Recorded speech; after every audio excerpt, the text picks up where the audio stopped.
Pakinggan niyo po si Chel Jokno, mga bossing. Oh. Tingin ko matagal nang iniintay ng sambayan ng Pilipino na makita ang ebidensya ng prosecution laban doon sa impeachment case. Totoo naman po talaga. No? Sinasabi ni Marcoleta nung isang araw na binlag natin, kumbaga, yung mga congressman, makukulong daw ho. Si Marcoleta. Anong oras at petsa na ho ngayon? July 16, no? 16 days na nang nakakaupo si Marcoleta. Hindi ko na ulit narinig, mga kababayan. Yung 2,000 pababa, magiging libre ang kuryente. Di ba? Nakalimutan na ho yata na yun ang ipinangako niya nung panahon ng eleksyon. Sabi ni Marcoleta, mga bossing, makukulong yung mga yan. No? Kapag lumagda at hindi nakikita o walang nakikitang ebidensya, tungaw yata yung mga yan eh. Kung tayo ho, ito, simpleng mamamayan. No? Nakita natin yung pwede at yung mga ebidensyang gagamitin po. Yung mga Mary Grace Piatos, kung tayo po, nakita natin kung paano magbanta ang vice-presidente live. Diba, sa buhay ng Pangulo, asawa ng Pangulo, at ni Martin Romualdez. Tapos, yung mga congressman na araw-araw, nasa Kongreso, hindi ho si Pulong ha. si Pulong lagi daw absent yun, mga kababayan. Kaya hindi si Pulong yung kasama doon sa araw-araw. Sila pa yung lalagda, tapos hindi nila nakita ang ebidensya. Pwede ba yun? Oo. At yun mismo ang utos ng ating saligang batas na pag dumating yung verified complaint na may pirma ng at least 1/3 ng members ng House, yan ay ituturing na articles of impeachment at agad-agad kailangan magkaroon na ng trial. Totoo. O, di ba? Agad-agad. Forthwith. Mukhang para sa mga senador ho, mga kababayan, mga boss chief amo sir, yung forthwith po, 4th month, 6 months, no? Magkakalahating taon na. Wala pa din. Sinabi natin trial, ang ibig sabihin nun ay yung mismong paghaharap ng ebidensya, pag-uupo ng mga testigo para malaman natin kung ano ba talaga ang kaso.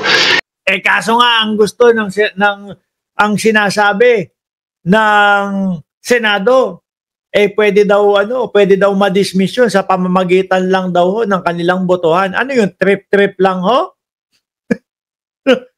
Paano sila boboto? Ano pagbabasihan ng kanilang boto ho, mga bossing? Sige nga. Kung hindi pa nakalatag o hindi pa na ipapaliwanag sa kanila yung ebidensya, wala pang trial na nangyayari. Ano ang pagbobotohan o ano ang pagbabasihan nila na dapat ihinto na? Dapat i-dismiss na yung impeachment na yan? Wala. Diba? Wala. Sabi ni Ma'am Neng Gigi, may bagong issue kay Attorney De Lima. Gusto ulit makulong, order ng prosecutor ng DOJ. Bakit kaya biglang nagbago ang ihip ng ahangin? Isa di ba si De Lima sa prosecutor ng impeachment? Mamaya aalamin ho natin yan, mga bossing. Cheche Boreche, shoutout sa iyo. Hindi lang sa impeachment kasi hindi lang naman ang mga senators ang naghuhusga. Pati lahat tayo mga Pilipino ay judge din. Dahil 'di ba ang kasabihan natin sa konstitusyon. At yun ho ang pinapaniwalaan ko, mga bossing, kung bakit po takot na takot silang mangyari yung impeachment. Takot na takot silang maumpisahan ho, mga bossing. Kasi kung sila-sila lang yan, kung closed door yan, Senado, tapos si Sara Duterte, tapos yung mga biktima, tapos yung mga prosecution, kung sila-sila lang yan, nandali sa kanilang magsabi, sige, acquit na to, wala na. Kaso makikita nating mamamayang Pilipino. Tayo ho, makakabuo sa isipan natin, makikita natin, naku talaga, tingnan mo, hindi nila maipaliwanag. Naku, tingnan mo yung depensa nila, hindi talaga nakatutok doon sa kung nagnakaw ba sa kaban ng bayan o sa pera ng bayan, si Sara Duterte. Makikita natin yung paikot-ikot nila, mga bossing. Di ba? Kaya mga kinakabahan yan, kasi nga, natatakot sila na mag-acquit ng isang vice-presidente sa impeachment. Tapos, ang nakita nating mga kababayan, hindi nga nila maidepensa ang kanilang sarili dahil sa nag-uumapaw na ebidensya. Yun ang kinatatakot ho ng mga yan, ang mapahiya po sa mata ng mga Pilipino. Public office is a public trust, and that trust must never be abused or violated. Thank you, Tina. Sir, isa pa po. May Sabi ni Jorge Edralin, yun ang iniiwasan nila, Prof. Mark. Naku po, hindi ako professor, sir. Yung public trial, pag nakita ng mga Pilipino, mga nganib talaga si Inday Sara. Sabi ni Ma'am Princess Paris, kaya naman pala laging absent si Sara. Lagi din palang absent si Pulong. Magkakapatid nga sila. Hindi, palitan sila ng pag-attend po doon sa kay dating Pangulong Duterte. impact po ba yung public clamor sa Senate Impeachment Court and sa Supreme Court? Well, tingin ko naman lahat ng mga nasa pamahalaan ay sensitive sa public opinion. Whether they will admit it or not, that is always a factor, especially for elected officials. Pero para sa akin, talaga yung dapat mangibabaw dito ay ano ba yung utos ng ating saligang batas? At sa akin, malinaw yun. Conduct the trial now.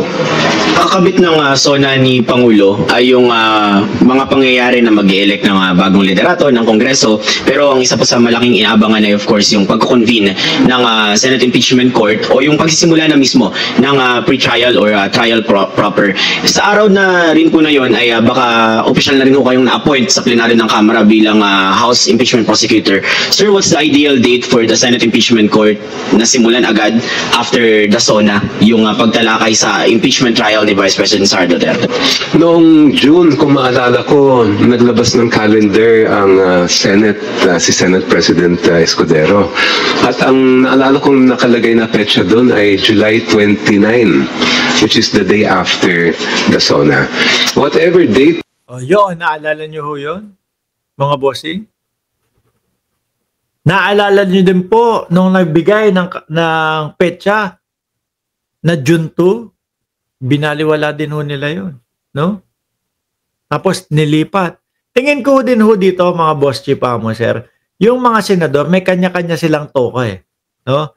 Yung senador na nandoon po sa 18, mga kababayan, tingin ko meron silang kanya-kanyang toka. O ikaw, ikaw ang tagasabi ng dismiss ako, o dismiss itong impeachment ni Sara Duterte. O ikaw naman, Alan Peter Cayetano, sasabihin mo naman, pag dumating yung petsa nga 11, sasabihin mo naman, i-remanda lang natin ito.